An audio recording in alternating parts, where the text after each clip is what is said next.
Hey guys, Ben here. I'm just going to do a study video. We have a 2016 Tundra 550 lawn track in. Customer is requesting that I put some studs in it for him. He's had this in for a couple years now, and he had a bad spill last winter on the ice coming back from the ice shack. The sled spun out on him on some glare ice and kind of rolled and cartwheeled and did about $3,000 worth of damage on it. So it's all fixed up now, and he just obviously doesn't want that to happen again. He's lucky he didn't get hurt. So we're gonna put some studs in this thing to make it safe. So I'm a big advocate in studs for safety, if nothing else. Back when we had our cat dealer, we had a whole rental fleet of sleds. And I mean, most of them were just little 570 fans, but every one of them had studs, and that was for safety. We had the bare minimum in, but that was all just to keep everybody safe on the trail, especially people that are novices. They don't understand how the back end can come around on an icy corner and stuff like that. So even when we sold new sleds, I'd recommend pretty much to everybody who's buying a trail sled to put studs in. Just keeps things safe, helps with braking. There's a few different types of studs here, so I'm gonna go over that quickly. So there's a few brands. There's Woody's, there's Stud Boy, Fast Track, Snow Studs, which I believe Kimpex now owns, and they might have rebranded them as their own. I'm not too sure. Those are the big four. There might be some other smaller ones. I'm not too sure, but those are the main ones that we use. I prefer Woody studs myself. That's mainly what we use in the shop here. But I prefer Stud Boy backers. And I prefer nylon backers over aluminum. So these are what we normally throw in most sleds that we do. These are the super light. So they're just a standard nylon backer. You can get them in all sorts of different colors. Woody's also makes color backers, but like I said, they're aluminum. So here's a round aluminum backer. Some guys prefer aluminum. I've seen a lot of aluminum backers over the years. Once they get, 5,000 plus miles or 10 years old, sleds come in for services, and half the backer is cracked and missing, or the backer's missing completely, and only the stud and the nut is left in the track. Biggest problem with that is that stud is about to exit the track and usually will go into the heat exchanger. So on a liquid cooled sled, if you have a heat exchanger in your tunnel and a stud lodges into there, usually you're going to blow your motor because you've lost all your coolant. So that's a big reason why I like nylon. Don't typically see that happen with them. I know some of the early nylon backers, we're talking in the 90s, they had a prone to crack, but I haven't really seen that in the last 10 years or so, especially with these Stud Boy backers. Like I said, I really like them. So they come singles or doubles. Then they also have these version of them. This one's a used one, it's a little worn down. Couldn't find any new ones in the shop here, but they have usually little teeth on them. And so this is a nut and backer in one. So I really like these on 1.5" studs to 1.75", just because it really helps to support, and also it helps with cooling. So guys that have, like when we were selling the XF 141s, 2012 to 2015, the 1.6 Cobra tracks, guys were really overheating on years that there was not a lot of snow. Sleds that had these in them were not having that problem. It was like they had scratchers. These were chewing up the snow so much that they were actually really helping with cooling as well. So I'm a really big advocate in these. I put these in all of my personal sleds, my sled, my wife's sled. I run these in everything. You do require a special tool to install them. This kind of just slips over the stud and holds it. And then you have to either put a socket on here and use your impact gun, or you can put the hex socket on the back side and tighten it while you hold this with the T-handle. The other thing, if you don't want to go that route, you just want to go with a normal backer, there's different heights of the nuts. Again, these two small ones are usually what come with your studs. If you get big studs, then sometimes they will come with this one. I've never seen studs with these tall ones. Usually you have to order those separate, but if you're doing, you know, 1.5 inch or taller stud, guys at snowcross racing, you know, they have a 1 3/4 to a 2-inch track.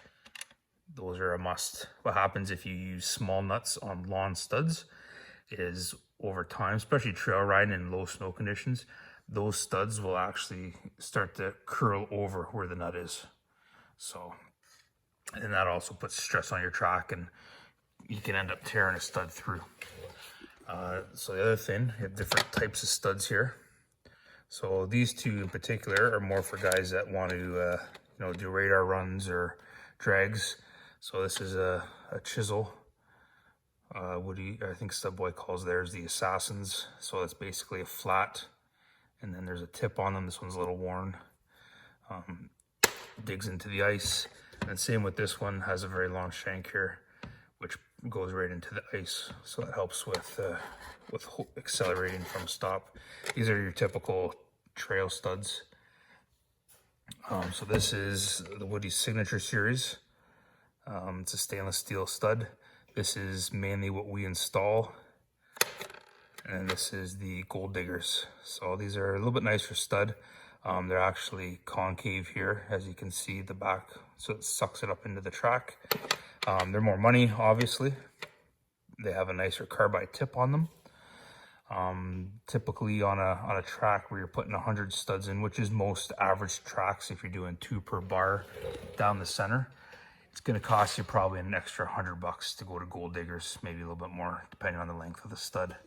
So we say 2 per bar. We talk about in between the pitch of the track. So where you put the stud here, this would be a bar, this would be another bar. So typically on today's modern sleds, and this has been pretty constant for the last 15 years, unless you're going for crazy acceleration out of the hole, most trail sleds you just do 2 studs per bar down the center. That way you don't have to worry about them ripping out of the outside. There's a lot less meat here on the track, so they're more prone to ripping out versus down the center. Then also by going down the center, you can, you know, slide it into the corners a little bit if you're an aggressive rider. Whereas if you put them on the outside, you will notice more push in the corner. And then typically you'll have to overcome that with a longer carbide. So if you want to keep your stock carbides, 2 down the center is usually plenty for most people. And that's what most average trail riders will do on their sleds. So the different tools that you'll need a stud hole tool. So this will drill a hole in your track. It's a special drill. You can't just use a normal drill bit, like for wood or for metal. It actually cuts a hole, and then these little nubs is what comes out of the track. So this tool here, it lasts for a long time. This one's probably studded close to 500 sleds, I would say. I've had it for over 10 years. One modification that helps is grinding this opening back. And that way when these come out, they come out a lot easier. They don't get jammed up in there. And then the other thing is taking it to the grinder and just grinding a bit of a bevel on the end there, sharpening it up. And that'll help cut through the rubber on the track a lot better without having to put a lot of force on it. Once the bit does get warm, it will be a lot easier to get it in. But especially on a cold bit, sometimes you really have to push hard into it. So all the backs of the studs have either a Torx or a hex bit, depending on the brand. So you'll need to get a socket that'll work. You can use a Allen key. It really hurts your hand. Wear thick gloves if you're going to use an Allen key. I mean, most people have these in their big toolkits that they have. So that's what I would recommend. You do want to make sure though, before you start screwing the nut down with your impact gun, that this is sunk into the hole completely. As you can see, the light mark here, that's where the stud is spun. And if you let that happen too much, it'll just wear the bit right down. You have to grind the bit down back to here where there's more meat, where you can get into the stud. And eventually your bit will just be useless, so you'll have to get a new one. And then just an impact gun with a socket on it. So, I mean, most people have, you know, a drill set that has an impact gun. Just buy one of these bits that drops into it. They're fairly cheap. You can usually pick them up for, you know, 10 bucks. And it just drops into the drill. Put your socket on it. So all these nuts are all 13 or ½ inch. You need a semi-deep or a deep socket, just depending on the length of what the stud is.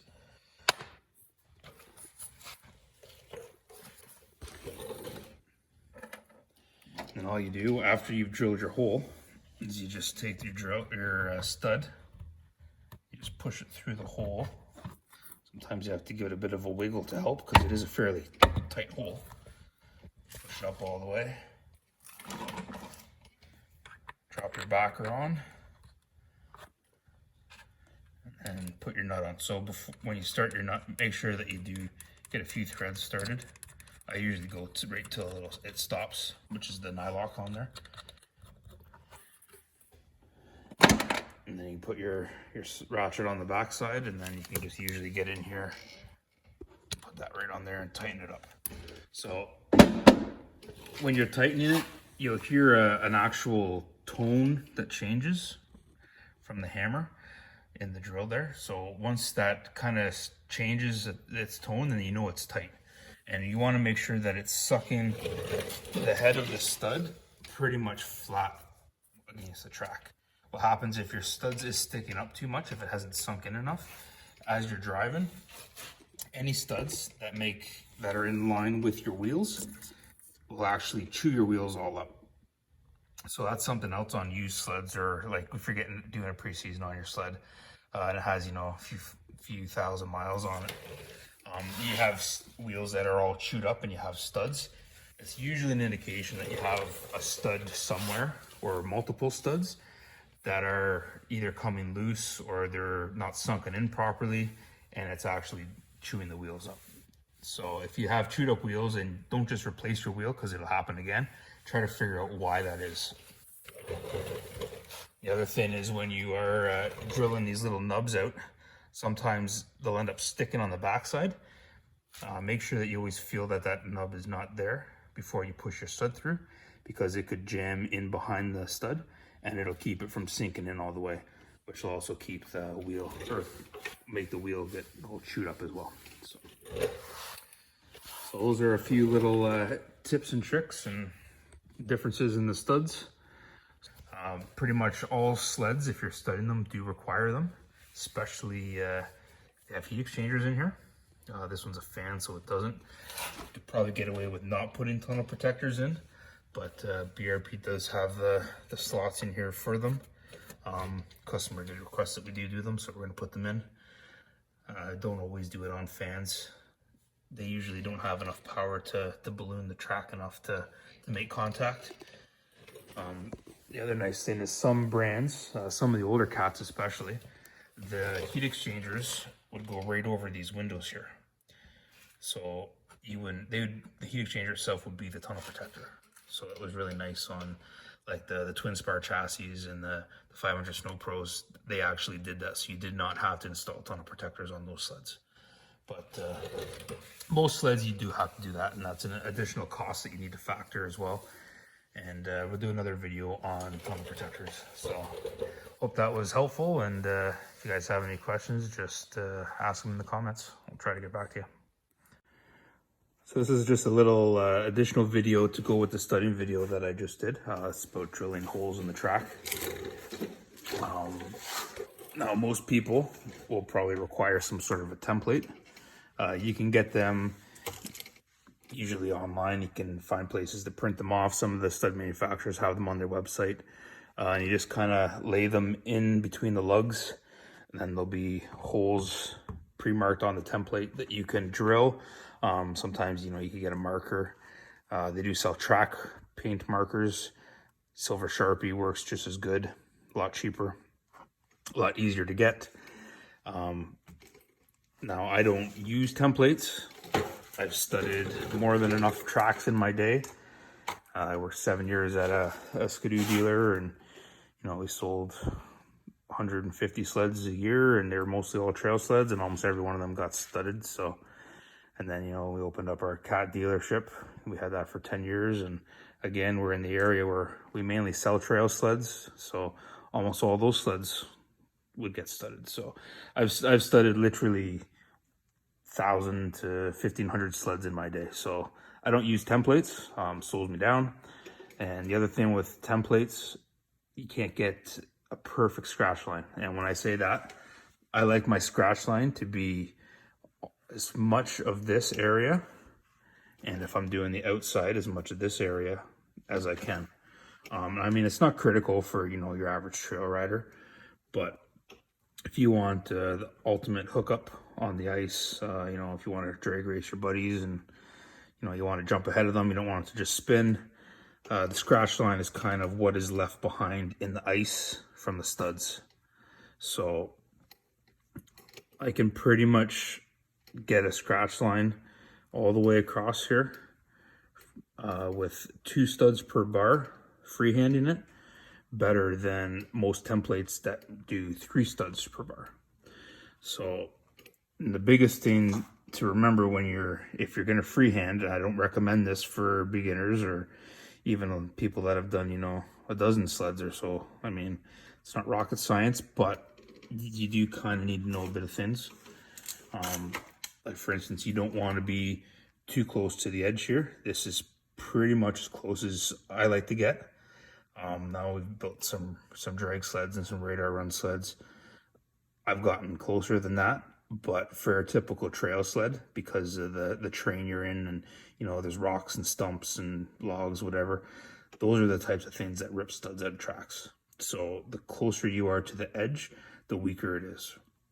So that's kind of a maximum of what I'll go to the edge of the track. So, and then same thing with here. I'd do that same distance on here. And usually you can get a scratch line of 3 studs across here. So basically these holes, you do side by side, 1, 2, 3, and then you stagger that on every one. So you do the same thing down the center. So you would have your hole, and you just basically, what I do to get a good scratch line is I'll just move over with my bit for the next one, but basically the same width as what that is, just on the next bar. And that way it's a pretty consistent scratch line all the way. So, like I said, I don't recommend freehanding for people that have not done this a lot, but that's what I prefer to do. And like I said, when you're doing it and making money, you know, you can shave off at least 15, 20 minutes, sometimes half an hour if you're doing a lot of studs, if you're doing, you know, 3 per bar or 4 per bar, of using a template, marking everything, going all the way around the track before you start drilling. So, I mean, time is money. So when you're doing it for a business, freehanding definitely helps you to be more profitable. And like I said, once you know what you're doing, you can get a better scratch line freehanding than using a template. So that's just a quick little thing about drilling your holes. I just wanted to let you guys know that.